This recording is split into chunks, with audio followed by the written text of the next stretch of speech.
Saya sudah merasakan pada saat sosialisasi dan pada saat kampanye betapa buruknya infrastruktur yang ada. Tapi kalau saya masih dianggap bisa, ya kan? Ya apa salahnya juga memilih saya? Bapak Presiden sudah setuju lintas utara menjadi jalan negara. Saya langsung berdiri, saya pegang tangan dan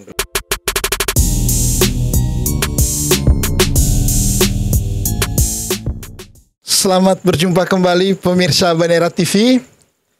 Hari ini saya sangat bahagia karena kami berhasil menghadirkan tamu yang sangat spesial. makasih. Nah, beliau kalau mau dibilang tokoh karismatik Manggarai, Tiga Manggarai. Tentu seharusnya tidak perlu perkenalkan lagi karena siapa sih yang tidak kenal. Selamat datang. Saya panggilnya Opa Kris. Ya, selamat malam ya.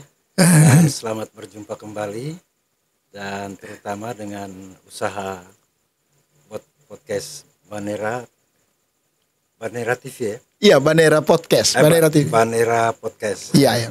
Saya terus terang waktu menerima WA Iya, ya.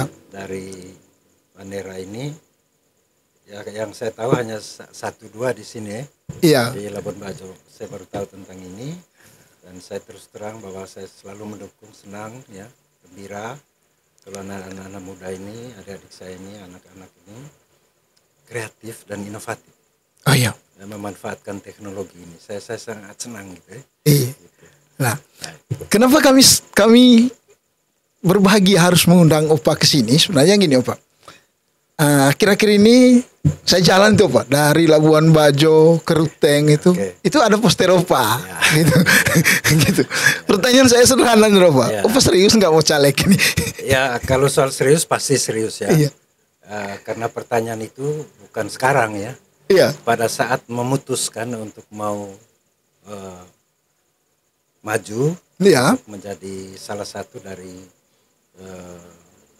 calon anggota DPR RI dari Partai Nasdem. Iya. Pada saat itu pertanyaan itu. Iya. Malah saya punya pertanyaan, bukan pertanyaan kepada diri saya waktu itu. Oh ya, pertanyaan. Saya tanya kepada partai. Oh ya. Saya bilang, kalian ini serius tidak mencalonkan saya nih? Oh ya. Ya, mereka bilang, kalau Pak Kris bagaimana? Saya bilang, ya kalau saya serius dan partainya tidak serius kan itu namanya cinta bertepuk sebelah tangan. Oke. Berarti serius Opa ini? Serius. Serius kali ini. Karena partai mengatakan serius. Makanya serius. Nah, kenapa saya harus tanya serius Opa? Itu soalnya Opa ini kan bupati 2 periode. Betul. Nah, lalu berhentinya baik-baik. Betul. Tidak pernah punya catatan. Dan sampai hari ini kan saya belum pernah dengar Opa Kris dipanggil kejaksaan gitu. Amin. Belum pernah dengar Ya, gitu. ya. Kecuali jadi saksi kasus orang lain. Ya, jadi saksi ke seorang lain gitu. Ya, Nah, yang kedua Opa pernah jadi sekda. betul. Nah, lalu ya saya tahu juga ini saya dengar juga ini Opa bahwa Opa juga membidani banyak tokoh politik yang ada di Tiga Manggarai ini. Nah, lalu ini Opa ini mau caleg ini mau ngapain lagi Opa gitu? Ya, artinya begini memang. Saya tidak ada dalam daftar calon sementara ya. Nah, ya itu. DPR RI. Saya tidak ada di situ. Iya. Itu sebenarnya mau memberitahukan sebenarnya saya mau jadi pengamat. Nah. Saya mau jadi pengamat.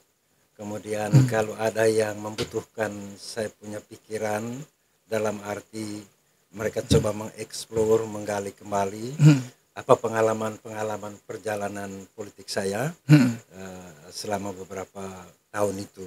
Saya cuma siap itu. Tapi ternyata di perjalanan ya mengirimkan utusan resmi, Oke. ya, mendatangi saya di rumah untuk meminta kesediaan saya menggantikan posisinya Pak Joni Plate. Joni Plate Iya. di daftar calon sementara itu. Iya. Nah, diskusinya cukup panjang ya, cukup panjang. Apalagi waktu saya sudah sangat singkat karena waktu itu pada bulan Juli ya. Jadi Juli mereka datang minta kepada saya, diskusinya cukup panjang. Berbagai hal telah saya sampaikan kepada partai, kepada utusannya. Akhirnya kami sampai pada satu kesepakatan dan pertanyaan terakhirnya tadi di situ. Serius tidak partai mencalonkan saya? Nah, Ya, itu pertanyaan terakhir dari sebuah diskusi panjang. hmm, Nah, setelah saya mendapatkan kepastian bahwa mereka juga serius mencalonkan saya, maka saya juga serius untuk maju. untuk maju. Ya, Gitu. itu soal keseriusan Opa. Iya, terus lalu kalau ditanya tadi apa sih pertimbangannya? Iya. Apa pertimbangannya? Yang pertama begini, politisi itu ternyata memang dia tidak dibatasi oleh umur ya. Nah, itu dia. Dia tidak dibatasi oleh umur. Iya, iya. Yang menghilangkan atau mengakhiri seluruh pikiran dia, mengakhiri seluruh aktivitas politik dia itu ternyata hanya kematian. Selama dia masih bisa bernapas, dia tidak berhenti berpikir tentang politik. Karena politik itu bagi politisi itu adalah bonum comune. Ya, adalah kemaslahatan hidup, kesejahteraan dan kebaikan bersama. Gitu. Nah, kalau itu menjadi tujuan berpolitik, maka kita tentu tidak boleh berhenti berbuat baik. Kita tidak boleh berhenti berpikir untuk mensejahterakan banyak orang. Oke. Kita tidak boleh berhenti berpikir untuk bonum comune itu. Selama kita masih bisa bernapas. Nah, setelah saya sampai pada titik itu, saya lalu menyadari bahwa sampai dengan saat ini negara masih menjamin kepada saya. Iya kan? Negara masih memberikan kepada saya gaji pensiun. Iya. Negara masih memberikan kepada saya tunjangan pejabat negara. Berarti saya juga masih punya kewajiban untuk berpikir tentang negara ini. Jadi syukur kalau ada partai politik yang masih mau melibatkan saya secara aktif dalam partai tertentu. Dalam hal ini Partai Nasdem. Dan saya berterima kasih kepada Partai Nasdem karena mereka mungkin masih melihat bahwa saya masih bisa gitu ya. Iya, Kalau Bapak. saya sendiri kan saya pikir sudah selesai ya. Tapi saya juga tidak boleh membatasi orang lain melihat saya. Iya. Bahwa mereka melihat mungkin ya bahwa dalam diri saya ini ada potensi. Nah, saya sadari itu sehingga saya lalu tidak berpikir jauh ke situ sehingga ini demi kepentingan umum. Ini demi kepentingan bersama. Kalau saya diajak untuk bergabung dalam rangka untuk kepentingan pribadi seseorang atau golongan, saya tentu tidak mau. Ya. Tapi karena ini untuk kepentingan rakyat banyak, terutama masyarakat yang ada di Dapil 1, NTT ini dan Dapil NTT seluruhnya, maka saya tidak boleh menolak untuk masih bisa harus berbuat sesuatu untuk rakyat banyak. Dan dorongan itu besar. Besar sekali, Nah, besar sekali. Itu yang menarik, Opa. Menariknya kan gini. Ada kesadaran dalam diri Opa bahwa oke lah, ketika negara masih memanggil saya, membutuhkan saya siap. Kan itu. Nah, ya orang bilang juga zon politikon, manusia politik, hakikat manusia itu kan ya berpolitik. Nah, tapi ada fakta, Opa, bahwa di pemilu kali ini, pemilu 2024 kali ini, pemilih mayoritas kita itu berasal dari dua generasi Z dan milenial. Ini yang mendominasi, Opa. Nah, paradoksnya adalah kebijakan-kebijakan kita ke depan itu diatur oleh kelompok-kelompok generasinya Opa. Bayang generasi Opa. Nah, ada anomali sebenarnya di Manggarai dan membuat saya merasa bahwa Opa ini spesial. Kenapa spesial? Saya melihat masih banyak tuh orang muda yang senang dengan Opa, termasuk saya gitu loh. Aduh, orang tua ini kok bisa ini, rahasianya apa itu sebenarnya? Artinya begini, memang kita harus memahami ya. Kita harus memahami itu generasi-generasi tadi. Ada generasi tua, ada generasi muda, atau yang disebut generasi Z. Ada milenial. Ya kan saya sudah pulang dari situ. Kan saya sudah pulang dari situ. Saya coba flashback ya. Bagaimana saya waktu muda dulu. Bagaimana waktu saya berada pada posisi milenial. Bagaimana pada saat saya pada posisi generasi Z. Kan saya pelaku juga. Saya tahu, saya sadari betul itu. Sehingga pada saat saya diberi kepercayaan untuk menjadi salah satu yang bertanggung jawab untuk membangun daerah pada saat itu dan sekarang menjadi salah satu calon anggota DPR RI ini, maka pikiran saya harus diletakkan pada frame itu, pada generasi tua, pada generasi milenial, pada generasi Z. Apa maunya? Nah, itu Apa kebutuhannya? Itu yang kita harus lihat. Sehingga dan demikian, mungkin karena itu saya masih bisa diterima. Jadi bukan hanya sekedar menghayati tentang bagaimana kemauan pada setiap generasi itu, tapi saya lakukan. Iya, terjun. Ini salah satu contoh ya. Iya. Ya, kamu orang ini kan saya punya cucu gitu ya. Iya. Terus kamu orang undang saya untuk podcast di sini. Iya. Kan tidak pakai tawar-menawar. Ya, saya langsung jawab, oke. Ya kan, Iya, iya. ini kebutuhan kamu orang. Iya. Kebutuhan kamu ini adalah yang disebut oleh Abraham Maslow itu adalah actualization needs. Iya. Orang-orang muda itu yang paling pertama mereka butuhkan itu adalah pengakuan bahwa mereka ada. Jadi jangan sampai kita mengatakan mereka kita punya anak, mereka kita punya cucu, mereka tidak tahu apa-apa. Ya terus terang ya, saya harus jujur mengatakan begini. Saya sering bilang begini memang. Kami ini angkatan mesin ketik. Gimana? Angkatan mesin ketik. Iya. Angkatan apa namanya? Kalau kamu orang ini kan angkatan komputer. Iya. Angkatan teknologi. Iya, angkatan Android lah. Kami angkatan manual. Iya. Kamu orang ini angkatan digital. Iya. Saya lalu bayangkan dulu waktu saya menulis skripsi, itu saya punya kertas kebutuhannya itu. Mungkin ada 20 rim mungkin. Padahal yang dipakai itu hanya 3 rim. Nah, Karena waktu itu kan ketiknya itu rangkap 7. iya. Kalau salah saja di depannya, ya ganti semua 7 lembar. Nah, Kalau sekarang ini kan salah satu kalimat, delete satu kalimatnya, masukkan kalimat baru. Setelah sudah fix baru kita print. Sehingga itu harus saya sadari bahwa kita sudah beda zaman, kita sudah beda teknologi, maka kita juga harus berada dalam teknologi itu. iya. Itu saya kira. Dan saya juga ngeliat apa misalkan, ya, Oppo familiar dengan Twitter, dengan Instagram. Iya. Iya. Even misalkan, misalnya mungkin bukan Oppa yang aktif, ada adminnya, tapi kesadaran itu tidak semua politisi dalam usia Oppa masuk ke sana gitu. Saya punya prinsip begini, sistem itu sudah berubah. Iya. Kalau sistem berubah, perilaku juga harus berubah. Kalau sistem berubah, perilaku tidak berubah, kau terinjak oleh sistem. Powerful itu. Iya. Iya, kalau Jadi, saya coba berada di situ.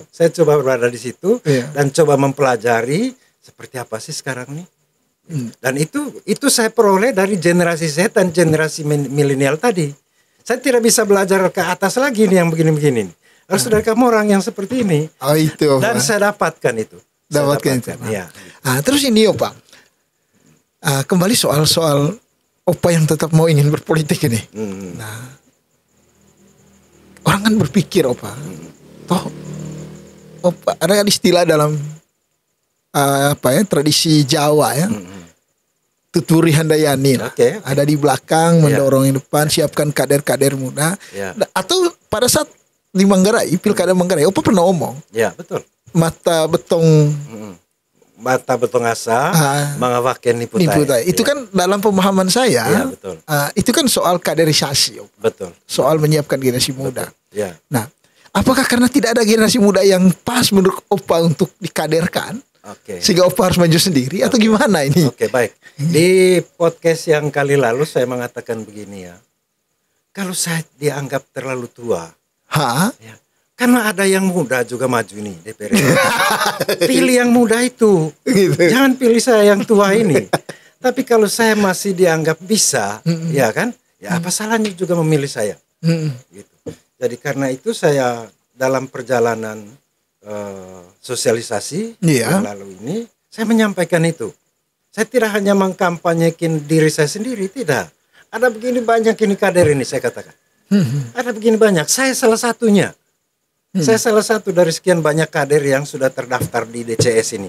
Dan apa sekarang mungkin sudah DCT ini. Nah, Ada sekian banyak orang. iya. Ini kamu punya kesempatan untuk memilih. Saya hanya salah satu saja, bukan satu-satunya. Tapi kalau kamu cinta dan kamu masih percaya kepada saya, seperti dari awal saya katakan tadi, saya serius kok mau maju ini. Saya serius, ya kan? Tidak harus saya. Lah kursi DPR RI untuk dapil 1 NTT ini kan ada 6 kursi jatahnya. Iya, iya. Lah banyak ini dari berbagai partai, banyak ini. Iya, iya. Sekali lagi saya katakan saya hanya salah satunya. Ya, salah satunya. Iya. Supaya lebih, ya masih banyak yang lainnya. Silakan. Saya beri di kampanye, di sosialisasi saya mengatakan itu, bukan di podcast ini saja. Bahkan saya sebut nama-nama orangnya, ini ada, ini ada, ini ada, ini ada, ini ada. Iya, Ya silakan pilih. Silakan pilih begitu. Oke. Nah, artinya Opa, kalau dari penjelasan tadi, dari apa yang dikatakan Opa dari tadi itu, sebenarnya ada hal yang Opa ingin perjuangkan. Oke. Nah, orang sekelas Opa kan tentu pasti berpikir begini kan.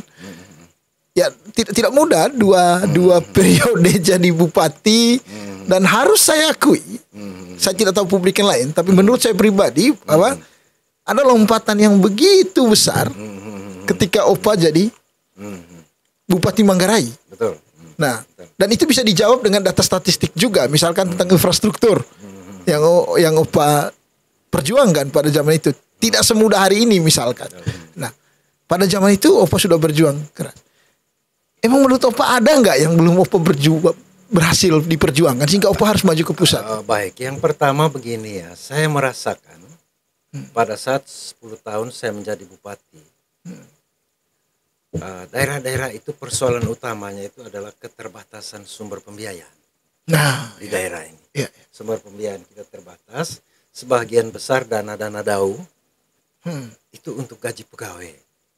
Iya, iya. Lalu di luar itu kita hanya dapat dana alokasi khusus, ya, dan ada beberapa dana lain, dana-dana transfer dari pusat, tapi tidak cukup. Karena itu kita mesti ada orang kita dari daerah, dari dapil ini, yang ada di DPR RI.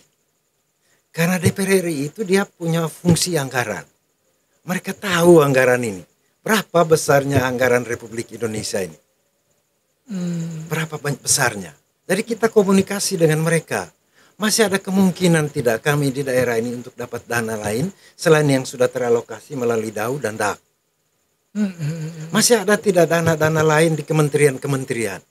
Dan yang tahu persis itu kan kita punya wakil rakyat yang kita pilih yang ada di DPR RI.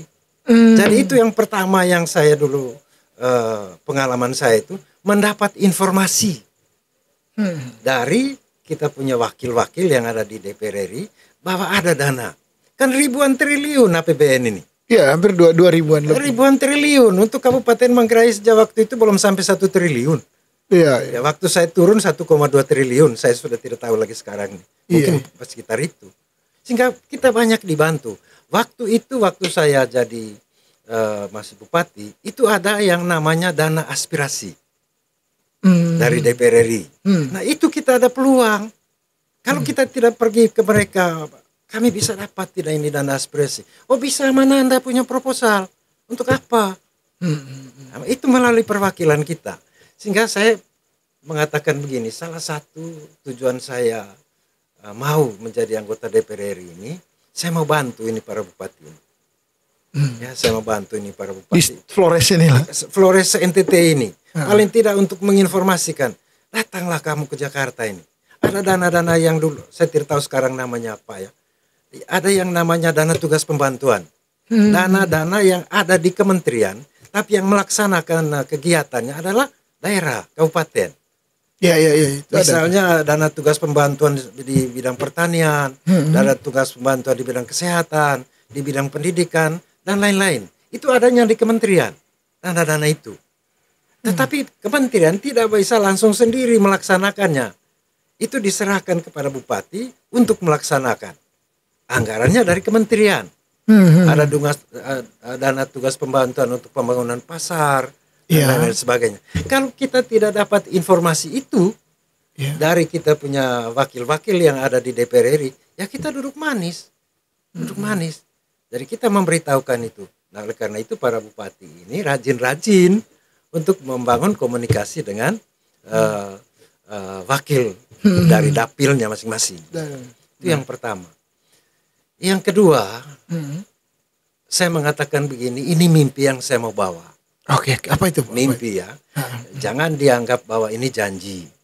Ya kan, karena saya belum tahu isi dompetnya ini Negara nih. negara ini, ya kan. Saya mau janji yang bombastis di sini, nanti orang mengatakan karena dia calon bombastis.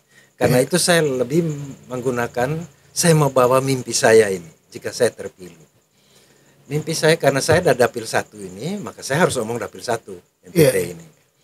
Nah, Flores ini kan masyarakatnya hidup di 3 zona. Ya, hidup di 3 zona ini. Ada zona utara, ada zona tengah, ada zona selatan. Ya, ada zona selatan. Masing-masing zona ini ada potensinya sendiri-sendiri. Zona utara dan zona selatan, potensinya itu adalah perikanan dan pariwisata. Kayak Labuan Bajo nih. Yes. Ya. Perikanan atau pariwisata dan perikanan. Oke. Utara dan selatan. Utara selatan ya. Di tengah, di zona tengah ini potensinya dan sudah tereksploitasi itu adalah tanaman-tanaman perdagangan. Iya. Kopi, vanili, cengkeh, coklat dan lain-lain, kelapa. Itu ada di zona tengah ini. Iya. Tetapi kondisi infrastruktur jalan yang mulus itu hanya ada pada zona tengah. Zona utara dan zona selatan ini bahkan belum tersambung. Yang sudah tersambung ini zona utara. Zona selatan dia masih putus-putus. Andai kata saja Flores ini hidup semua 3 zonanya. Wah, gila itu pertumbuhan ekonominya. Saya kira penyerapan tenaga kerjanya akan menjadi luar biasa. Iya. Ya kan, di 2 bidang itu, bidang perikanan dan pariwisata. Itu mimpi yang saya mau bawa. Apa yang saya maksudkan? Kenapa negara tidak berani gitu ya?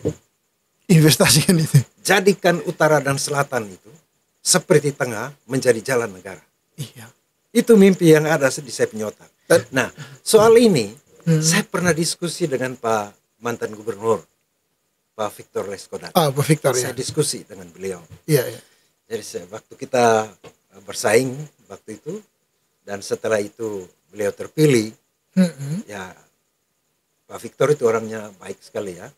Dia tidak punya musuh-musuh politik ya. Jadi begitu beliau sudah terpilih waktu itu, beliau bangun komunikasi dengan saya antara lain. Beliau menanyakan, Pak Kris, apa sih tujuan Pak Kris tempoh hari bersemangat sekali? Saya bilang, Pak Gub, saya pingin di Flores ini, saya tidak menganaktirikan Timor ya. Atau ada orang lain yang berpikir tentang Timor. Saya ingin sekali lintas utara dan lintas selatan itu harus bisa jadi jalan negara. Oke, Pak Victor bilang. Beliau coba memperjuangkan. Sebelum COVID, beliau bertemu saya di Hotel Sinda di Ruteng. Iya. Beliau mengatakan begini, Kakak, Bapak Presiden sudah setuju lintas utara menjadi jalan negara. Saya langsung berdiri, saya pegang tangan dengan beliau. Dengan Pak Victor nih? Dengan Pak Victor. Padahal lawan politik. Lawan. Saya bilang, Pak Gub, saya berhenti berpolitik. Kalau benar ini terjadi. Siap Kakak, Bapak Presiden sudah setuju. Saya gembira betul lintas utara ini. Karena saya melihat potensinya yang luar biasa. Jadi yang tadi Z, yang tadi milenial, tidak usah lagi berorientasi untuk jadi pegawai negeri. Tidak usah. Potensi-potensi itu coba dikembangkan. Itu adalah peluang bisnis yang paling besar. Nah, tiba-tiba waktu itu COVID tahun 2020. COVID. Iya. Aduh, hilang sama sekali sudah diskusi tentang ini. Sampai dengan Pak Victor turun, sudah tidak ada lagi. Nah, sehingga ini mungkin yang mimpi yang tadi saya katakan, saya akan gugat kembali nanti soal ini. Kalau betul pernah disetujui, tinggal diulangi kembali. Nah, karena potensi yang tadi saya lihat di 3 Flores ini. Sebenarnya itu yang paling utama. Ada visi ya, ada visi besar yang mau dibawa. Yang saya mau bawa ke sana. Kalau ini sudah oke, yang lain-lain itu pasti terjadi. Apa tidak berpikir tentang ngomong Provinsi Flores? saya kira sekarang itu kebetulan juga memang lagi moratorium ya, Iya, Provinsi Flores ini.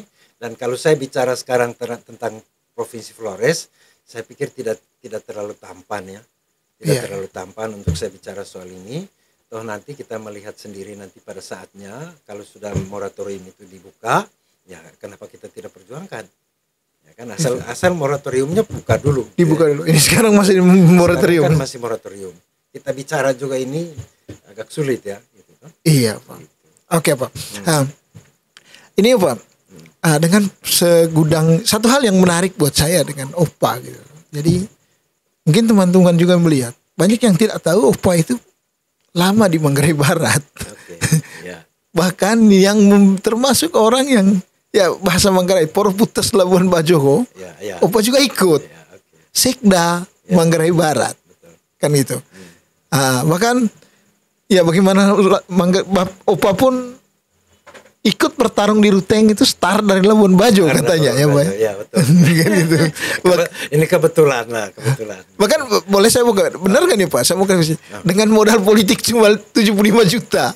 Iya betul. Benar itu. Iya, betul. Katanya betul. Mau calon bupati dengan 75 juta. Iya. Saya tunjukkan kepada partai-partai di tingkat daerah waktu itu. Saya mengatakan ini hanya saya punya uang ini yang saya kumpulkan selama menjadi pegawai negeri. Itu ceritakan ya Pak. Ntar baru kita ke yang lain. Itu gimana tuh bisa mau jadi bupati dengan 75 juta? Mereka mengatakan begini, bukan uang satu-satunya. Bukan uang satu-satunya untuk bisa Pak Kris bisa terpilih. Yang pilih kan rakyat, tidak pakai uang. Yang penting bahwa Pak Kris kuat jalan, yang Pak Kris punya konsep untuk membangun Manggarai, mari kita jalan. Pakai itu uang untuk isi bensin saja. Itu betul terjadi tahun 2004, tahun 2005. Masyarakat yang kasih kami makan. Bukan makan yang leks-leks juga sih ya. Apa yang ada di desa itu. Ada jagung, ada ubi, ada keladi. Ya mereka suguhkan, kita makan. Betul-betul kita hanya menyiapkan uang transport. Uang untuk isi bensin ya. Dan kita mengunjungi masyarakat sebanyak-banyaknya. Ya tahun itu memang Manggarai Timur belum bisa waktu itu ya Pak? Belum bisa. Dengan 75 juta. Isu utama Manggarai Timur waktu itu kan mereka menginginkan supaya segera dimekarkan Manggarai Timur. Karena kebetulan memang rekomendasi Dewan Kabupaten Manggarai waktu itu sesuai hasil penelitian Undana bahwa Manggarai ini layak dibagi 3, yaitu Manggarai Barat, Manggarai dan Manggarai Timur. Nah, yang sudah mekar waktu itu adalah Manggarai Barat. Jadi tersisa Manggarai Timur. Gitu. Ya saya berikan janji memang karena waktu itu peluang undang-undangnya ada dan dipenuhi. 1 tahun 8 bulan Manggarai Timur langsung terbentuk. Tanggal 23 Januari tahun 2005 saya tanda tangan rekomendasi pemekaran. Nah, setelah saya tanda tangan rekomendasi itu diikuti juga dengan kelengkapan administrasi baik di tingkat kabupaten maupun di tingkat provinsi. Dan langsung kami ke Jakarta. Ketemu DPR RI, ketemu ke kementerian-kementerian di sana. Dan 1 tahun 8 bulan Manggarai Timur itu sudah terbentuk. 1 tahun dan rekor itu. Ya, saya tidak tahu mereka bilang itu yang tercepat. Memang waktu saya ke Jakarta ya orang-orang Jakarta baik di DPR RI maupun di kementerian mereka mengatakan begini, Pak Kris ini gila kah? Saya bilang kok bisa gila Pak? Loh sudah dapat 1 kue kok mau bagi 2? Itu mereka ngomong di sana. Saya bilang Pak, membangun negeri ini jangan berpikir tentang kue lah. Itu harus berpikir tentang pendekatan pelayanan kepada masyarakat. Lalu mereka mengatakan begini, Pak Kris, kalau saja tidak pakai aturan, sebentar sore kita langsung resmikan. Dengan saya punya kalimat itu, saya bilang jangan berpikir tentang kue membangun bangsa dan negara ini. Hanya harus berpikir pendekatan pelayanan kepada masyarakat. Sebuah pemerintahan yang efektif itu adalah pemerintahan yang dekat dengan masalah. Masalah itu ada di mana? Ada di rakyat. Nah, maka dekatkan pemerintahannya supaya cepat selesai persoalannya. Mereka bilang begini, Pak Kris, Pak Bupati, kalau tidak pakai aturan sore kita resmikan. Ya, itu. Buat saya normal aja ketika mereka mengatakan, bahkan menurut saya ini kan keputusan nekat, Pak. Kenapa? Kenapa keputusan nekat?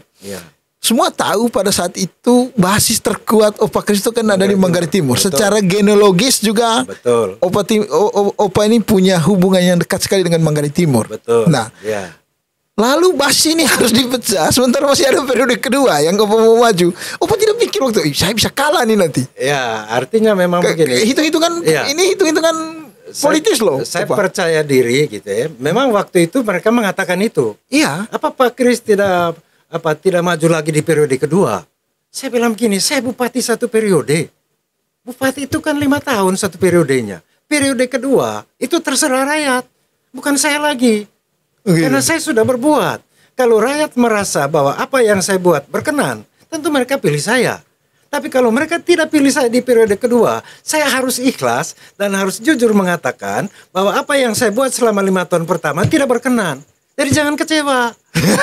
Tapi kewajiban konstitusional saya maju lagi periode kedua. Dan karena kebetulan partai-partai juga masih mencalonkan saya untuk periode kedua, ya maju. Dan menang.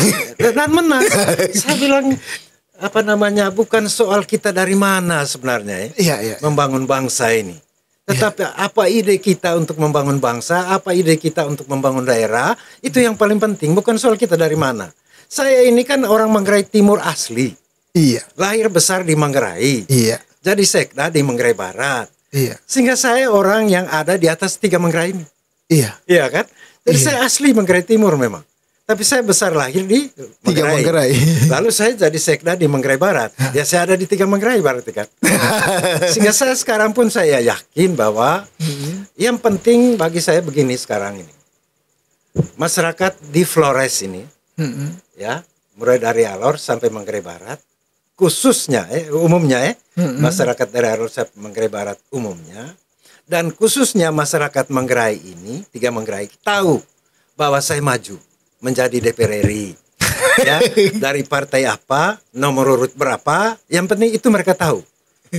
Soal lagi saya mengkampanyekan saya siapa, mubazir. Orang sudah tahu. Orang sudah tahu. Iya. Tinggal saja sekarang kalau mereka suka, mereka masih percaya, mereka pilih. Tapi kalau mereka tidak suka dan mereka tidak percaya, ya tidak usah paksa diri untuk memilih. Kan masih ada yang lain. Iya. Tidak apa-apa bagi saya. Tidak apa-apa, ya kan? Begitu. Ya. Ini juga Pak. Ketika Opa jadi sekda Manggarai Barat, Labuan Bajo itu kan masih terformat. Pada belum menemukan format yang ideal. Ya, Dia masih menjadi daerah yang belum tentu akan berkembang Ya, gitu. betul. Hanya modal jualan komodo aja gitu. Betul, Nah, betul. tapi kau Opa nggak berpikir waktu itu banyak loh peluang untuk Opa untuk dengan jabatan yang Opa miliki dulu menguasai banyak aset di Labuan Bajo. Iya, saya tidak tahu waktu itu waktu saya dengan almarhum Iya. Pak Fidelis ini, Iya. orientasi saya dan Pak Fidelis waktu itu karena Pak Fidelis penjabat bupati, saya sekda. Kami adalah pejabat pertama di daerah ini Iya. yang memegang kendali. Satu saja pikiran kami waktu itu adalah kami harus mampu meletakkan fondasi yang kuat Oke. untuk Manggarai Barat ini. Kami harus mampu merubah wajah ibu kota kecamatan Komodo ini Iya. menjadi ibu kota kabupaten. Ya, coba adik-adik mereka lihat ini jalan-jalan yang di dalam kota Labuan Bajo ini. Kita tidak pernah membayangkan bahwa suatu saat Labuan Bajo ini akan menjadi kota super premium. Tidak pernah membayangkan. Tapi coba lihat jalan dalam kota Labuan Bajo ini. Sebagian besar itu 2 jalur. Sebagian besar itu boulevard. Dan sebagian besar itu lebar. Iya. Andai kata saja waktu itu Pak Fidelis dengan saya sebagai sekda ini membangun jalan pas-pasan saja sesuai anggaran, saya kira pejabat berikutnya, pemimpin berikutnya akan sulit untuk menata ini. Kalau sekarang ini kan tinggal peningkatan.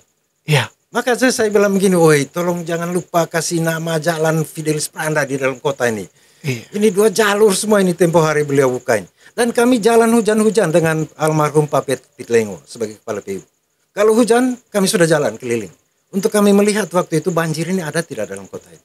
Sehingga bisa diatur memang jalan-jalan. Elevasinya. Iya. Nah, waktu saya diminta oleh beberapa orang menjadi bupati Manggarai waktu itu, saya jawaban pertama begini, saya sekda pertama di Manggarai Barat ini. Saya masih mau meletakkan fondasi administrasi yang kuat di Manggarai Barat ini. Dan mereka bilang, tapi Pak Kris juga dibutuhkan di Manggarai. Saya 1 tahun lebih saja relatifnya, saya jadi sekda Manggarai Barat ini. Jadi setelah selebihnya itu saya akan sosialisasi. 2003 saja yang saya full, itu kan tidak dari awal. 2003 2004. Kemudian 2004 sebahagiannya itu sudah saya pakai juga untuk sosialisasi sampai dengan 2005 itu. Oke. Begitu. Ya sebagai tokoh Manggarai, ya, suka tidak suka ini, Opa ini memang tokoh Manggarai gitu. Apa yang Opa mau katakan tentang masa depan Manggarai ini, 3 daerah ini, tentang kepemimpinan yang ada hari ini di 3 daerah ini? Ya, dengar suara hati rakyat lah ya. Saya waktu jadi bupati pertama ya, saya duduk hari pertama di saya punya kursi jabatan itu, saya merenung. Ada pertanyaan reflektif di dalam hati saya. Dia mengatakan begini, untuk apa kau jadi bupati?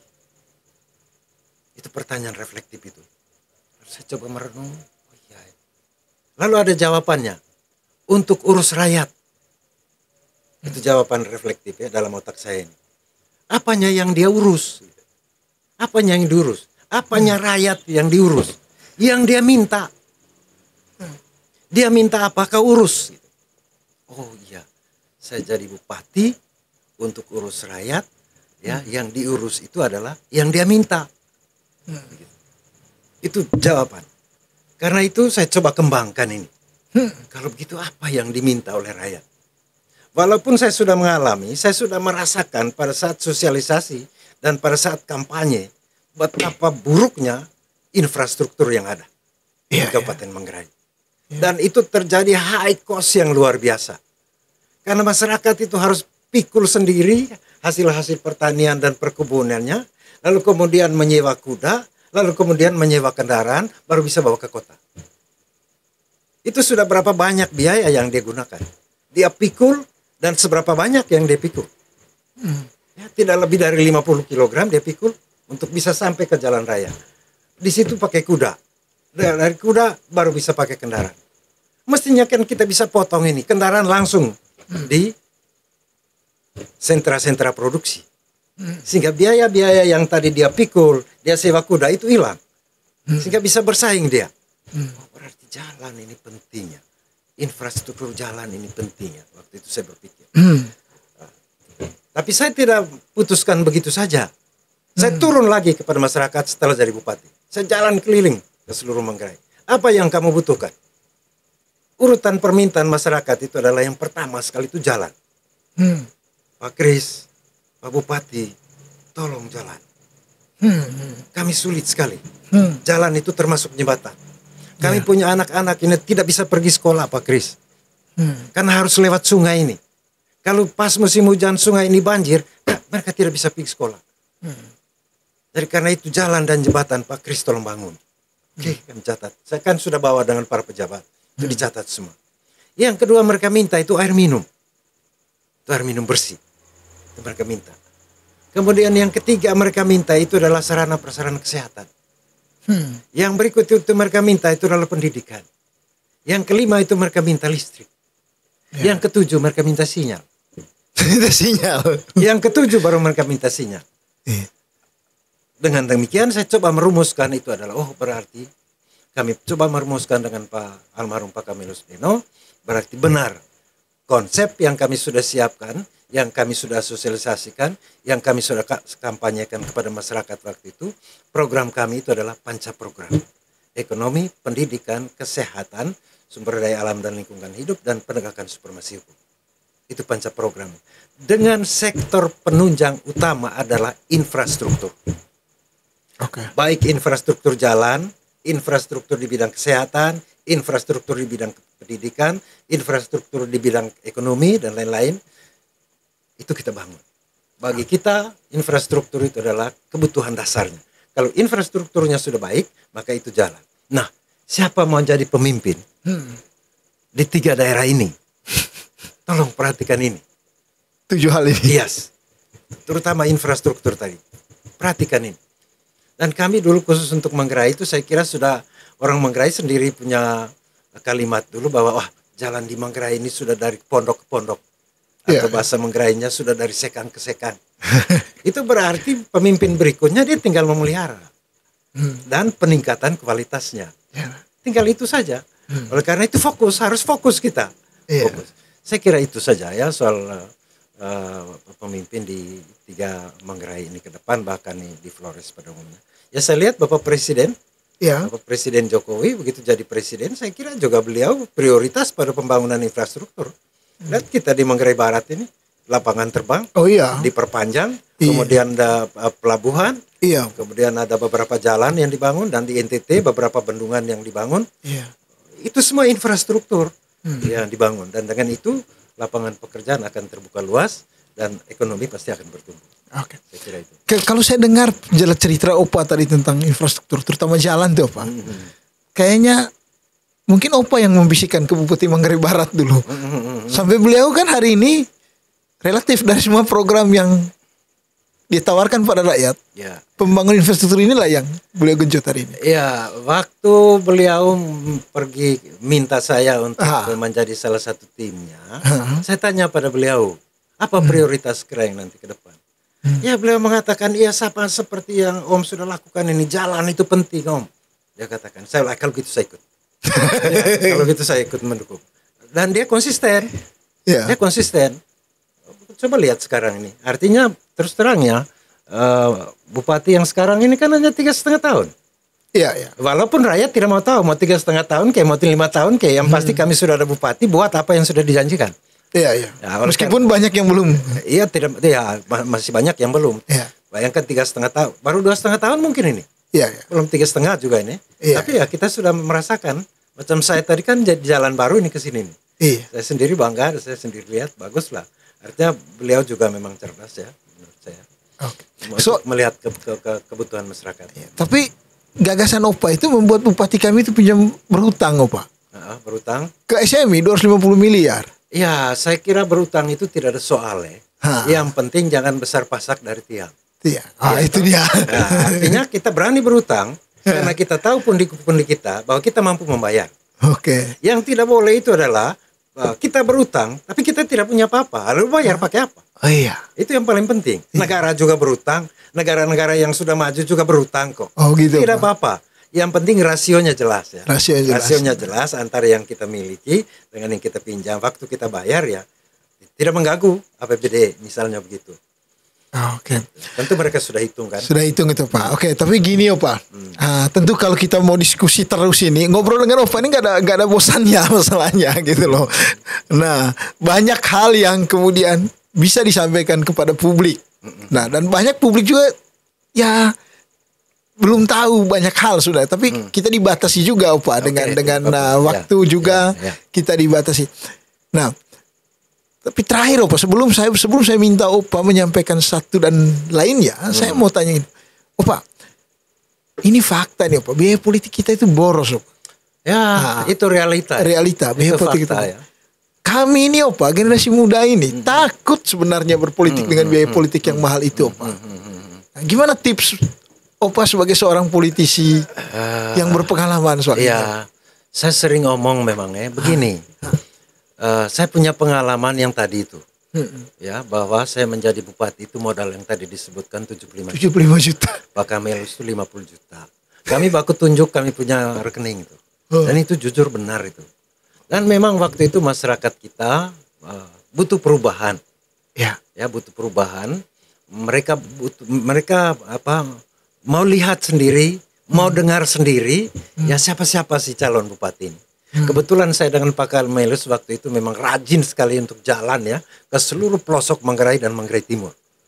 Makin banyak masyarakat yang kita kunjungi, makin banyak masyarakat yang datang untuk bertemu kita, peluang untuk terpilih itu pasti ada. Asal yang penting bahwa kita jujur omong kepada masyarakat. Jangan terlalu cepat memberikan janji gitu ya. Jangan terlalu, macam saya tadi saya katakan ya, saya mau bawa mimpi. Ya, saya bisa janji kalau saya sudah tahu isi kantongnya, isi dompetnya. Waktu itu misalnya orang Manggarai Timur mengatakan begini, Pak Kris, kalau nanti terpilih, mampu tidak memekarkan Manggarai Timur? Jawaban saya adalah saya akan perjuangkan. Itu jawaban saya. Saya tidak mengatakan, kalau saya terpilih, saya sanggup memekarkan Manggarai Timur. Tidak. Karena saya sadari betul bahwa kewenangan pemekaran sebuah daerah tidak hanya terletak pada tangan seorang bupati. Itu kewenangannya berjenjang. ada bupati, ada DPRD kabupaten, ada gubernur, ada DPR provinsi, ada presiden, ada DPR RI. Jadi sangat berjenjang dia.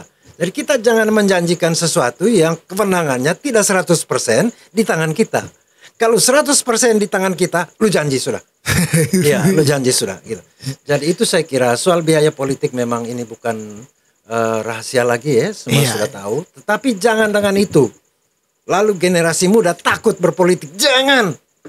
Ya, jangan, saya mau katakan jangan. Masih ada masyarakat kita yang hati nuraninya bening dan mereka inginkan perubahan. Mereka inginkan sebuah kemajuan. Dan itu ada pada anak muda. Oke. Dan itu ada pada anak muda. Dan jangan berhenti berpikir kreatif dan inovatif. Itu yang saya tahu ya. Yang saya tahu yang ada pada orang muda itu adalah kreatif, inovatif, dan semangat. Kalau sampai dia tidak kreatif, dia tidak inovatif, dan tidak semangat, dia lebih tua umurnya dari saya. Walaupun secara fisik dia lebih muda. Oke, Opa. Terima kasih, Opa. Ada yang Opa mau katakan? Ya, kepada publik sebelum kita akhir ini. Baik, terima kasih banyak ya. Terima kasih ya untuk Taribanera podcast ini yang sudah mengundang saya ini. Minimal ya masyarakat masih bisa melihat saya masih sehat atau tidak. Ya toh. Jadi kalau tidak sehat ya jangan pilih orang sakit lah. Ya kan, tapi kalau masih sehat ya jangan menyanyiakan kesempatan.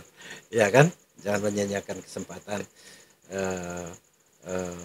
Pada saat yang akan datang ya, sekarang ini belum masa kampanye ya, kita tidak boleh mengatakan begini harus pilih saya, jangan, tidak boleh Pak, tidak boleh, ya kan? Tidak boleh ngomong begitu sekarang ini gitu. Jadi yang penting bagi saya tadi ya saya mau sampaikan Opa masih sehat, masyarakat bisa lihat saya masih sehat ya, kalau saya masih sehat ya apa salahnya kita saling mencintai. Gitu, itu saja. Dan untuk yang muda, teruslah berkarya, teruslah berinovasi, supaya hari ini harus lebih baik dari kemarin, dan besok harus lebih baik dari hari ini di tangan kalian. Terima kasih Opa atas waktunya.